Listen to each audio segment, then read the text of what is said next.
چنبل جو ڈاکوؤں سے جانا جاتا ہے، لیکن اکثر لوگ اس کی دیگر خصوصیات سے واقف نہیں ہیں۔ چنبل کا علاقہ شمالی وسطی ہندوستان کا وہ جغرافیائی علاقہ ہے جس کا کچھ حصہ جنوب مشرقی راجستھان، جنوب مغربی اتر پردیش اور شمالی مدھیہ پردیش پر مشتمل ہے، اور سارا علاقہ خوبصورت وادیوں سے بھرا ہوا ہے۔ اس علاقے کی خوبصورت یہ بھی ہے کہ یہاں بغاوت کے لیے صرف باغی یا ڈاکو ہی ہتھیار نہیں اٹھاتے ہیں، بلکہ اس علاقے کے نوجوانوں کی ایک بڑی تعداد بھارتی فوج میں اپنی خدمات انجام دیتے ہوئے ملک کی حفاظت کرتے آ رہے ہیں۔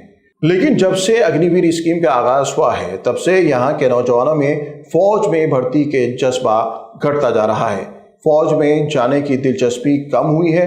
چنبل کے نوجوان الجھن کا شکار ہے کہ آیا وہ فوج میں خدمات انجام دیں یا نہیں، کیونکہ اس اسکیم نے فوج کو ملنے والی ساری مراد ختم کر دی ہے۔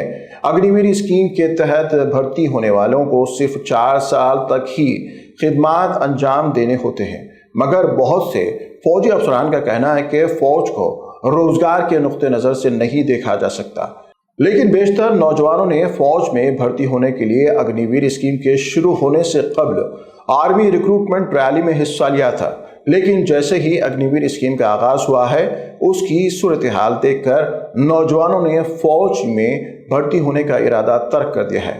اس طرح اگنی ویر اسکیم نے کئی نوجوانوں کی امنگوں پر پانی پھیر دیا ہے۔ نوجوانوں نے اپنے مستقبل کو لے کر کافی پریشانی کا سامنا کرنے لگے ہیں۔